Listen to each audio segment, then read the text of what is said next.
ये हुआ कि प्रत्युत कर्मों के संबंध विच्छेद से होने वाली शांति कारण है। इसका अर्थ ये हुआ कि वो जो शांति होगी उसमें अगर हम रमण करेंगे, स्वयं रमण करेंगे, तभी वो कारण बनेगी ना। इससे यही है इसका मतलब। नहीं नहीं, कर्मों से संबंध विच्छेद होने पर जो शांति प्राप्त हुई वह परमात्मा प्राप्ति में कारण है। अच्छा अच्छा, उसका त्याग करेंगे तब। हाँ, ऊपर आया तो है परमात्मा प्राप्ति में। ठीक है, ठीक है जी।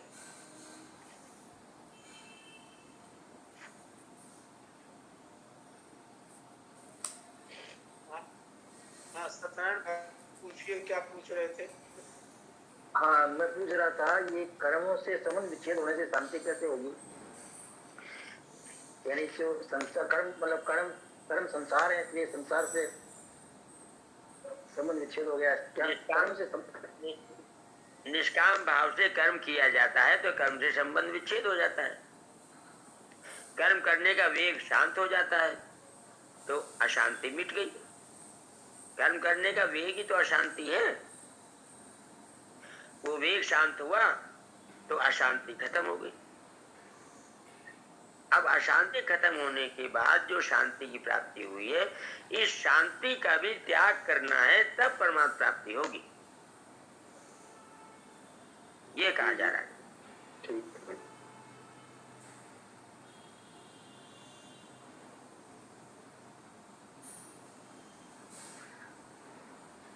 एक पहली सीढ़ी है, अंतिम सीढ़ी है।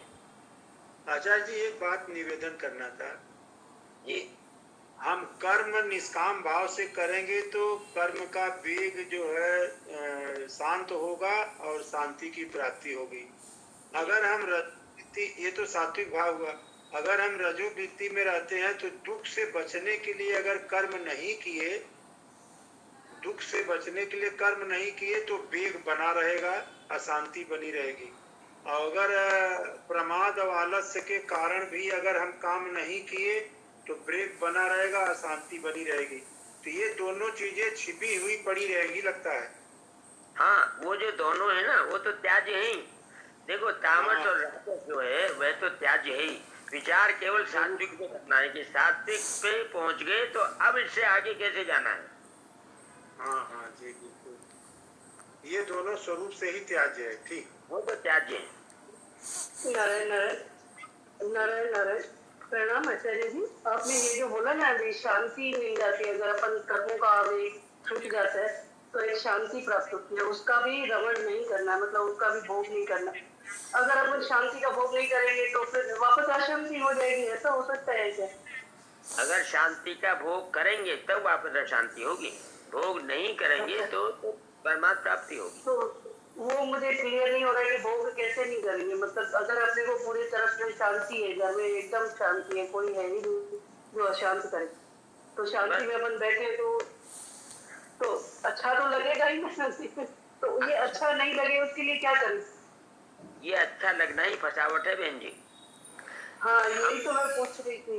हम चाहेंगे कि ये स्थिति बरकरार रहे। हाँ जी, यही तो प्रॉब्लम है कि हम ये चाहते हैं कि बनी रहे। स्थिति कोई भी बरकरार रह नहीं सकती, स्थिति हमेशा परिवर्तनशील है। हाँ जी। इससे पहले कि वो परिवर्तन हो जाए, आप पहले छोड़ दो उसे। अच्छा, नारायण स्वामी जी, तो क्लियर नहीं हो रहा है कि कैसे छोड़ दें। राम राम। एक भगवत प्राप्ति के उद्देश्य से वह स्वतः छूट जाती है। आपका उद्देश्य भगवत प्राप्ति होना चाहिए, उस सुख का भोग नहीं होना चाहिए। अच्छा, आपका लक्ष्य भगवान। हाँ जी, तो भगवान के कार्य में या भगवान की स्तुति में या भगवान के भजन में अपन शांति का यूज करें। हाँ, जहाँ भी शांति आए उस शांति को हमको भोगना नहीं है, उसको छोड़ना है, तब परमात्मा प्राप्ति होगी। अच्छा जी, क्लियर हो गया। आचार्य जी इसमें विवेक का आश्रय लिया जा सकता है क्या? विवेक ही तो हटाता है। विवेक ही सत्व ज्ञान, ये जो सात्विक ज्ञान है ये विवेक है। अच्छा, जब विवेक क्या हम सदुपयोग करेंगे, आदर करेंगे, तब वो तत्व ज्ञान में परिणत हो जाएगा। आदर करना यही है, उसका भोग न करना। आचार्य जी राम राम। राम राम। जब ये शांति आती है, जब हमारा संसार शरीर से संबंध विच्छेद होता है, तो स्वामी जी ने फिर बताया है कि उस समय साधक को बहुत तीव्रता से भगवान के भजन में ध्यान में लग जाना चाहिए, तो फिर वो गुणातीत हो जाएगा। फिर सात्विक से विवेक है वो तत्व ज्ञान में परिणित हो जाएगा। बिल्कुल ठीक बात है बहन जी। भाई जी आपने बहुत अच्छी बात पकड़ के बताई है कि जिस समय शांति आती है, अर्थात सात्विक हमारा भाव होता है, उस समय भगवान की तरफ ध्यान स्वतः स्वभाव के लगता है, तो हमको लग जाना चाहिए भगवान में उस समय। जय हो, बहुत बढ़िया। बहुत ही अच्छी बात मोहन जी ने कही, और हमें इसी तरह की बातें करनी चाहिए बजाय कि दुर्गुण। अब मोहन जी हमारे ग्रुप के बीज पिता में बैठे ही थोड़ी बन गए। ऐसी शर्मिंदा मत करिए, मैं तो बालक हूँ। कहाँ आप और हम लोग। मुझे तो बात बहुत ध्यान आती है कि सबने निर्णय कर लिया 3 बजे की सभा में कि अब तो बस भक्ति योगी पढ़ेंगे, कर्मयोग ज्ञान योग छोड़ो। 5 बजे की सभा आई तो मोहन भाई जी से पूछा गया, मोहन भाई जी ने कहा मेरे विचार से तो शुरू से ही पढ़ना चाहिए। आचार्य जी आपका भी यही मन था, और दूसरी बात कि हमारे भाई बहनों का सबका ही मन था, क्योंकि कर्मयोग में आज अपने 5वां 6ठा अध्याय चल रहा है, 6ठा अध्याय। तो हम इसमें कितना लाभ मिला है सबको बताइए आप। भाई जी बात यह है कि उस समय में दूर सब लोग हाँ कह रहे थे, तो मेरी तरफ से भी हाँ होगी। मैंने कहा मैं ना क्यों कहूँ, लेकिन ये ना करने की जो हिम्मत आपने की, यही तो आपका बड़प्पन है, यही आपकी भीष्म पिता में है। वो ठाकुर जी की प्रेरणा है, बड़प्पन नहीं है। नारायण। आगे आगे चलिए। आचार्य जी नहीं, एक मिनट, ये मन में तो भाव था, हिम्मत मोहन जी ने की, मन में था कि शुरू से हो। अब ये शुरू से जो बात आई, तो ये जो पैराग्राफ पढ़ा गया, योगा रूनस्य तस्याय क्षमा कारण मुख्य से, अब इसमें छिपी हुई बात का पता नहीं चलना था, जो आज चला। नारायण नारायण। इसलिए गीता में, इसलिए भाई जी गीता में छोड़ने लायक कुछ भी नहीं है। हमें तो ये एक बात करनी थी। नारायण नारायण सबसे महत्वपूर्ण बात है जी। नारायण नारायण।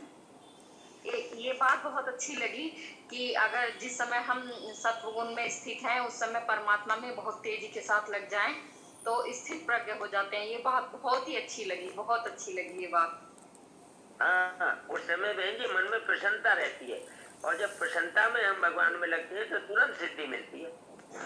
और एकदम सार्वत्रिक बात है। अगर उस प्रसन्नता को मनाने लगते हैं, उसका भोग करने लगते हैं, खुशियां मनाने लगते हैं, तो वो चली जाती है। एक विनती है प्रभु जी कि गीता जी जो साधक संजीवनी अभी चल रही है, तो ये जब भी पढ़ी जाए पूरी पढ़ी जाए। हम तो पहली बार सुन रहे हैं प्रभु जी, हमारे पर तो बहुत बड़ी कृपा है, तो ये तो पूरी ही सुनने लायक है। इसको बीच में कभी छोड़ना नहीं चाहिए, हमारा तो ये मत है, और ये हमारे लिए शायद निर्णय हुआ कि इसको पूरा पढ़ा जाए। धन्यवाद।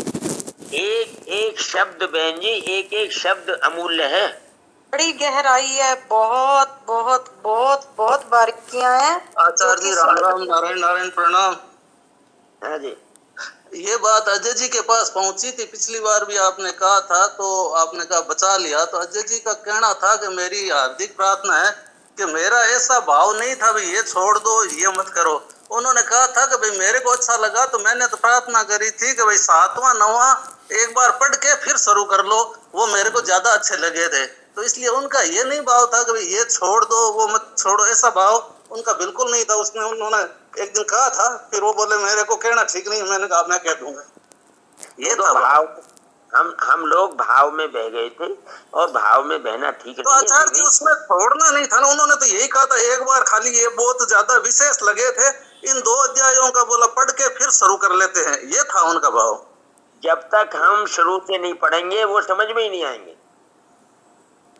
भाई वो तो ठीक बात है, बाकी इसमें इसलिए ये नहीं था भाई कर्मयोग को छोड़ दो और उनको मत पढ़ना, और इनका ऐसा भाव नहीं था, इसलिए इस बात को मतलब ऐसे थोड़ा कहने में थोड़ा अच्छा नहीं लगता है उनको भी, जैसे उनको दुख हुआ था इस बात का, इसलिए फिर भी आप लोगों को लगा तो उनकी तरफ से मैं क्षमा मांगता हूँ, कोई बात नहीं है।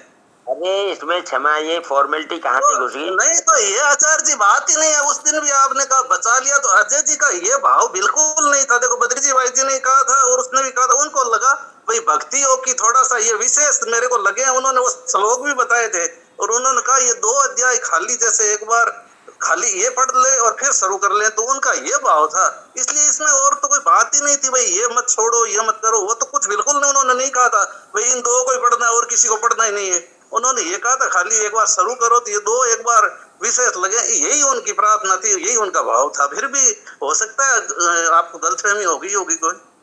हमको गलतफहमी कोई नहीं हुई है, आपको इसमें सफाई देने की कोई आवश्यकता नहीं है। आपने उस दिन भी कहा था बद्री भाई जी भी गलत है, बदमोहन भाई जी ठीक है, हमने तब भी आपको कहा। अरे हमने कहा गलत सही कहा जी आचार्य जी, कोई बात नहीं थी, यही उन्होंने यही कहा था, इसमें सफाई देने की कोई बात ही नहीं। 18वें अध्याय के 56 से 66 तक के श्लोक पढ़े गए थे दोबारा, हाँ, और फिर पूरा 78 तक पढ़ा गया था। हाँ 2 बार में यही हुआ था, बिल्कुल ठीक कह रहे हो। तब ये निर्णय हुआ था कि भक्ति योग को ही दोबारा से पढ़ा जाए। भक्ति योग आचार्य जी, एक मिनट आचार्य जी, बहुत ज्यादा एकाग्रता बनी हुई है, ये जो परिशिष्ट भाव है आप इस पे आ जाइए, अब इसको छोड़िए। कहने का मतलब यही है कि हमको इस तरीके से अपना दिमाग नहीं लगाना चाहिए, जो भगवान ने कहा है, जो स्वामी जी ने कहा है, उसको एज इट इज स्वीकार करना चाहिए। भाई ठीक है, वो भी अब देखो हरे का भाव आचार्य कहने का अधिकार तो सभी को ही है ना, तो इसलिए वो कोई कहे तो उसका ठीक है, उनको कोई ये नहीं है भाई मेरी कोई बात नहीं थी, उन्होंने उनका भाव आया उन्होंने अपनी बात कह दी, तो इसलिए उस बात को अपने आपको उनकी तरफदारी करने की क्या जरूरत पड़ रही है मुझे ये बताओ। तो तरफदारी क्या उनको इस बात का, देखो ये आपने उस दिन भी कहा बचा लिया, या जैसे भाई इसलिए ऐसे शब्दों का, ताकि देखो आचार्य जी उन्होंने कोई ये नहीं कहा था भाई ये कर्मयोग खराब है, कर्मयोग को नहीं पढ़ना है, उनको कहा था भाई ये 2 अध्याय विशेष लगे थे ये पढ़ के वो कर ले, उन्होंने तो यही तो कहा था उसमें। आपको उनकी तो याद आ रही है, मेरी याद नहीं आ रही, मैंने भी तो कहा था। तो आपने तो कहा था, बाकी फिर आपने ये और कह दिया ना कि सूर्य जी राम राम। चलिए आगे चलिए, परिशिष्ट भाव से शुरू करिए। योगारूढ़ होने की इच्छा वाले साधक के लिए योगारूढ़ होने में निष्काम भाव से कर्म करना कारण है, और उससे प्राप्त होने वाली शांति परमार्थ प्राप्ति में कारण है।